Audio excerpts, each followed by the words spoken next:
Hey everybody, it's FL Air Medic here again. I'm going to have to wrap up my test drive of the HTC U Ultra a little early due to me working on the day I'm supposed to return it. So I'll have to actually return it early tomorrow. Lost a day in the test drive, but nothing I can do about that. As far as the phone overall, this is what this video will be about. So you kind of get the impression of how I felt about it. Like I said, I've been a long-time HTC user since 2009, starting with the Hero, and kind of been through the evolutions. I've had almost every flagship phone they put out. I didn't have the mid-year phones. I didn't have the A9 and some of the other ones, but I had the flagships, starting with the Hero all the way through to the 10 now. And then the HTC U Ultra being their not really a flagship phone, but it was a big release towards the end of the year last year, beginning of this year. And my thoughts on it: if you're an HTC phone user, it's fine, especially if you've been using a 9 or a 10. You're gonna like the phone. It's very similar. Today, kind of noticed some slowing down of it. That's kind of, I don't know if that's something that just happened because of my usage and things over the past day. I mean, I really stressed the battery on that Pokemon Go app because it really keeps the screen going, keeping it on, keeping the display on for 30 minutes or 45 minutes at a time. Phone got really warm yesterday. In fact, someone commented, they were like, yeah, it's really light, but it's really hot in my hand. So it continues to have those issues where you don't see them as much with the other manufacturers. The Androids, I think most of the Androids tend to do that unless they have the removable battery, so the backing's a little bit away from the battery somewhat, or has a cushioning to keep it off of there. I know it's probably part design. It's not a flaw, it's just how it works out. So those things aside, I really enjoyed the phone. Those ums again. Let me think here. How can I wrap up the pros on it? Okay, it's a larger screen phone. It's nice. Going back to the 10, every once in a while looking at things, it's like, wow, this phone is significantly smaller feeling looking in my hand. Weight wise, you know, it didn't really affect me much, but screen size, it was a huge difference. And it was almost immediate that I noticed that, wow, you know, this screen is smaller. And like I said, I just went into glasses, so thank goodness for that, because I think my eyes would have really been stressed a lot more if I didn't have my new glasses on. So I took them off for this. I had a lot of glare coming back into the camera while I'm sitting here in my car waiting on someone. But the screen resolution is great. It's just like the 10. You see things very well. I watched some of the 4K videos off of YouTube. Very, very nice picture on it. Didn't mind that at all. That's really good. I like the way that they did the fingerprint scanner, or the home button at the bottom. The smoothness, I like it a little bit better. It does show a fingerprint on it. You have to wipe it, keep it clean, things like that. But overall, that was nice. The camera, I took some pictures. I posted a few. I really didn't do a lot of picture taking, and the low light, I did take that one picture of the Orlando Eye, and I was trying to be really quick, and as you notice, it was a little bit blurry with all the other lighting in the background. You know, probably more my fault than the camera. I've taken other pictures with my 10, my 9, my 8 in low light, and people just, they, you know, are usually blown away if they're looking at it on the phone itself. They're blown away at the quality of the picture versus theirs in low light. So we continue with that. The front camera, that's what I'm using to record this video, so not bad at all. Works great. I did some Google Duo with my wife, who has another manufacturer phone. Had no problems with that. Resolution was good. You know, Wi-Fi and on LTE. Call quality was good. I never had any dropped calls. The speaker for the ear is a little bit smaller, and it's more up towards the top of the phone. If you're used to the 7s, the 8s, the 9s, the 10s, a little bit smaller. So had some issues with hearing people occasionally be like, "Ooh, well, they're really low," and then I would adjust the phone and notice that I'd moved it from my ear. But I tend to do that, and I tend to keep the phone out, have it up against my ear, but keep the mouthpiece away, because I do speak loudly, and some people complain that it sounds like I'm yelling in their ear. So that was another good thing about the phone. I didn't have any problems with call quality. Signal was good. In the Orlando area, I usually don't have any issues with my phone unless I'm inside a huge metal building or in certain areas where AT&T just has some dead zones, and you know, that's just how it is. It's never going to be, you know, it may be a perfect system eventually, but as we move on, you're still going to find dead zones and things like that. So metal buildings, they tend to take your signal and spread them out everywhere. So no big problem there, and nothing I would fault the phone for on that. Carrying it around in my pocket, not a problem. Put the little case on it, kept it. I would probably put a better case on if I purchased one for myself, which I have considered, but I also know we have another flagship type phone coming out from HTC in the near future, so I may wait to see what that one's like. I'm not sure.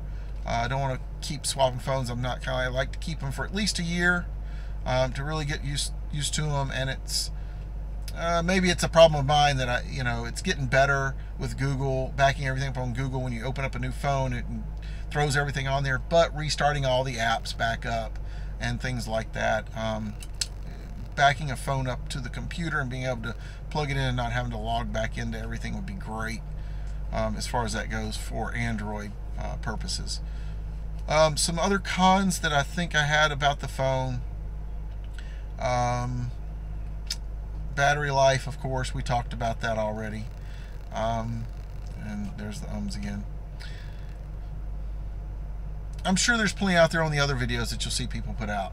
I thought the phone was good, great, whatever you want to say.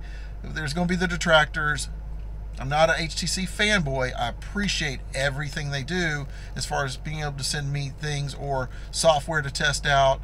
It really gets my techno geeky side really going, and I'm like, oh my gosh, something I could probably do in the future when I'm not doing my regular job. So really appreciate that and love the opportunities, want to keep them coming.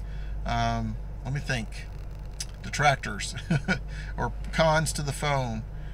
The case it comes with, the camera lens sits out on that, and it was a problem with the 8, I believe. Yes, the 8.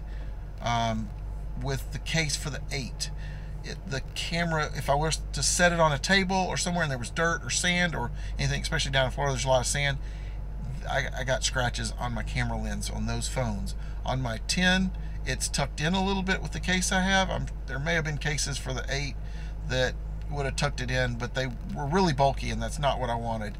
I needed to be able to throw my phone in my pocket and go. And while this case is very thin and light, and it keeps the phone light, it does allow that camera to come out, and it would be something I personally would look for in another case. Besides that, I like the way that HTC's direction is with the way they're setting up the interface, the Sense. It's not intrusive. It's not, it's not like one of the other manufacturers coming out with a new phone right now that you can have this type of screen on there. You can have this kind of launcher experience, or you can have the plane, or you can have this, which is great. That's all what Android's about. But I think they should just allow the person to decide, put it out there, and let them download it onto the phone if they want it. Make it available. Just put some, information in there about it. Testing it out to see if that's some way they want to go in the future is great. But with HTC stripping it down, really just putting some of the HTC features on there that they want, and a lot of the Google basic features you can get from Google and Android, it makes it very nice. It's very clean. So overall, I really enjoyed using the phone. I'm sitting here really just going, oh, this bigger screen is nice, with everything of my eyes and all that. And, yeah, my 10's new, and it's fine. It'll do what I want it to do. But I kind of enjoyed having the slightly larger phone for this week. So would I buy it? Yes, I would. Price point, let's talk about that for a second. It is a little steep with that price point, and From what I understand, that is the 64 gigabyte. The one I'm testing is a 128, and you know how that usually goes. That's usually another long wheelbase 10 or $100 bill added onto the price. Now, with the PayPal option, with PayPal credit, or however they work it out with the financing through PayPal, you can split it over 24 months and pay for it per month, kind of like some of the carriers are doing with their programs, where you don't purchase the phone, you set up how long you want to pay for it, and if you pay the whole thing out, you get to keep it.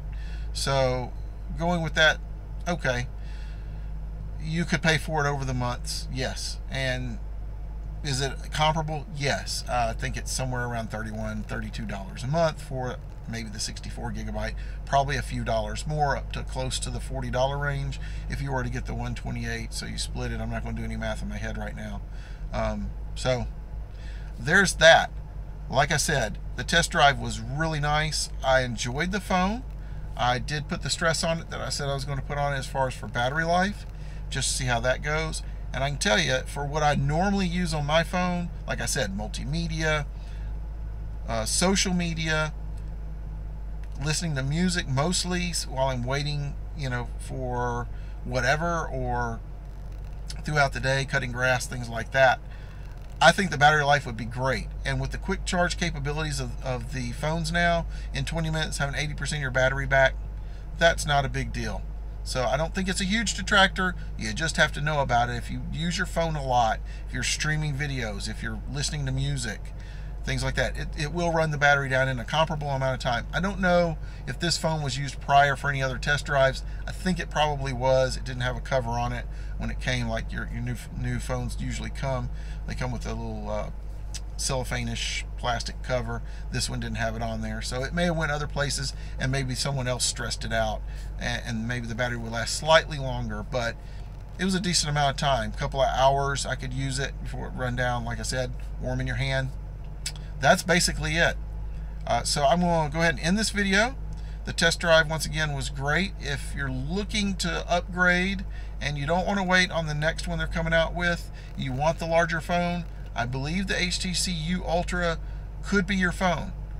Definitely go try to take a look at it if someone has one, and get the feel of it. I think you will probably enjoy it. That's my overall take from it. I really appreciate you watching the videos and looking at pictures over the past few days that I've had the test drive. And once again, thank you HTC for the opportunity to test drive this phone. I'll see you when I get something else to test out. I'll put some more videos up. Thanks for watching. Bye.